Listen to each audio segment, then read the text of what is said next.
Olá, sejam bem-vindos e bem-vindas ao Direito Internacional em Debate. Eu sou o professor Danilo Garnica Simini e hoje vamos tratar de duas medidas de retirada compulsória do estrangeiro do território brasileiro: a repatriação e a deportação. O assunto ele está disciplinado principalmente na Lei 13.445 de 2017, chamada de Lei de Imigração, e também no Decreto 9.199 de 2017, que é o decreto que regulamenta a Lei de Imigração. Inicialmente, é importante nós destacarmos que as medidas de retirada compulsória não serão feitas de forma coletiva.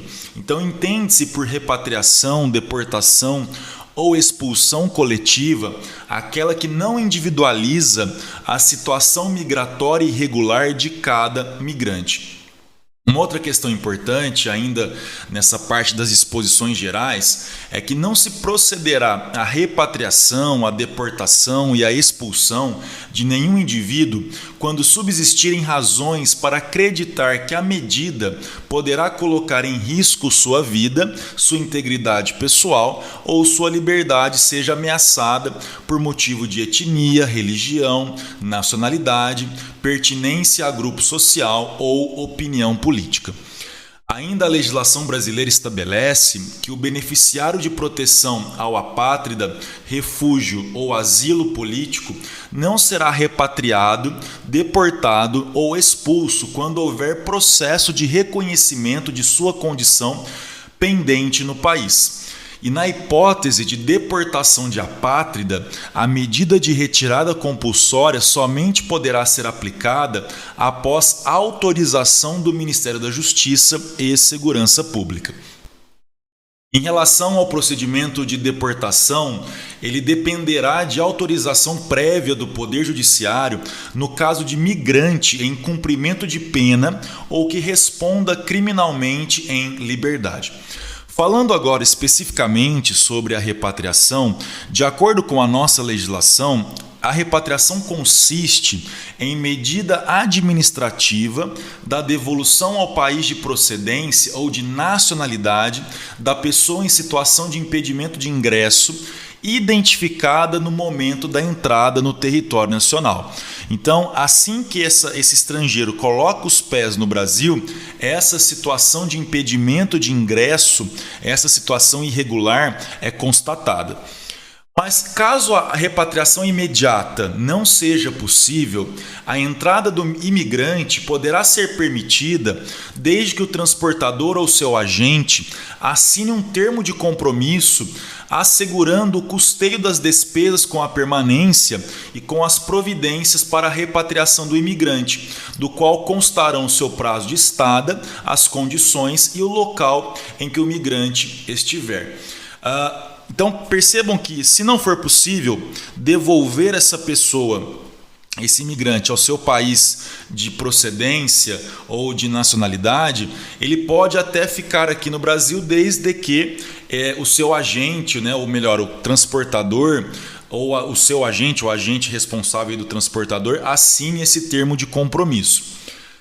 A pessoa em situação de impedimento de ingresso, identificada no momento da entrada no território nacional, que não possa ser repatriada de imediato, será mantida em liberdade vigiada até a sua devolução ao país de procedência ou de nacionalidade, quando essa necessidade for identificada pela Polícia Federal.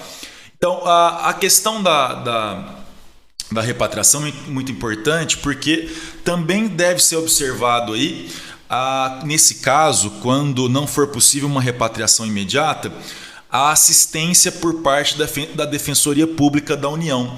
Então, na Lei de Imigração e no decreto, nós temos que a Defensoria Pública da União ela será notificada preferencialmente por meio eletrônico quando o imigrante que não tenha atingido a maioridade estiver desacompanhado ou separado de sua família e quando a sua repatriação imediata não for possível. Mas a ausência de manifestação da Defensoria Pública da União, desde que prévia e devidamente notificada, não impedirá a efetivação da medida de repatriação. Então, para ver se ficou claro, na repatriação, essa situação de impedimento é constatada quando o imigrante chega aqui no Brasil, quando ele tenta entrar, digamos assim, no Brasil. Então é verificada uma situação irregular e ele é devolvido, né, para o seu país de nacionalidade ou para o seu país de procedência, e também pode acontecer dele ficar aqui ainda um tempo até que a repatriação seja efetivada. Em relação à deportação, a lei brasileira estabelece que a deportação consiste em medida decorrente de procedimento administrativo da qual resulta a retirada compulsória da pessoa que se encontre em situação migratória irregular no território nacional. E esse procedimento, que pode levar à deportação, ele é instaurado pela Polícia Federal no Brasil. Porém, a deportação não é imediata. Ela será precedida de notificação pessoal ao deportando, da qual constem expressamente as irregularidades verificadas e o prazo para a regularização. E esse prazo não pode ser inferior a 60 dias. Também esse prazo pode ser prorrogado por igual período por despacho fundamentado e mediante o compromisso de a pessoa manter atualizadas suas informações domiciliares. A notificação prevista na lei brasileira para que esse estrangeiro regularize a sua situação, ela não impede a livre circulação em território nacional, devendo o deportando informar o seu domicílio e as suas atividades. Agora, vencido esse prazo que foi estabelecido, sem que se regularize a situação migratória, a deportação poderá ser executada. Então, o estrangeiro poderá ser deportado caso ele não tenha feito a sua regularização da situação migratória. Porém, a lei brasileira também estabelece que cabe recurso com efeito suspensivo da decisão sobre deportação no prazo de 10 dias. Esse prazo é contado da data da notificação do deportando. Por outro lado, a deportação ela não exclui eventuais direitos adquiridos em relações contratuais ou decorrentes da lei brasileira. E a saída voluntária dessa pessoa notificada para deixar o país equivale ao cumprimento da notificação de deportação para todos os fins. Bom, de qualquer forma, os procedimentos relativos à deportação, eles devem respeitar o contraditório e a ampla defesa, e a garantia de recurso com efeito suspensivo.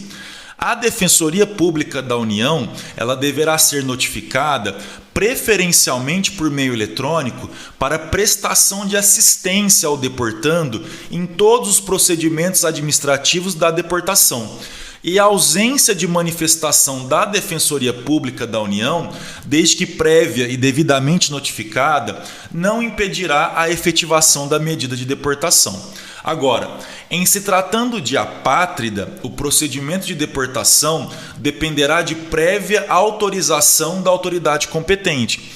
E, ademais, não se procederá à deportação se a medida configurar extradição não admitida pela legislação brasileira. Então, pessoal, espero que vocês tenham gostado do nosso episódio de hoje. No próximo episódio, nós iremos tratar da outra medida de retirada compulsória do estrangeiro, que é a medida de expulsão. Lembrando que nós, do podcast Direito Internacional em Debate, nós temos uma página no Facebook, uma página no Instagram, @Internacional em Debate. Temos um e-mail que é internacionalemdebate@gmail.com, e os nossos episódios e entrevistas estão disponíveis no Spotify e também no nosso canal do YouTube. Basta digitar Direito Internacional em Debate. Então espero que vocês tenham gostado. Até a próxima. Um forte abraço.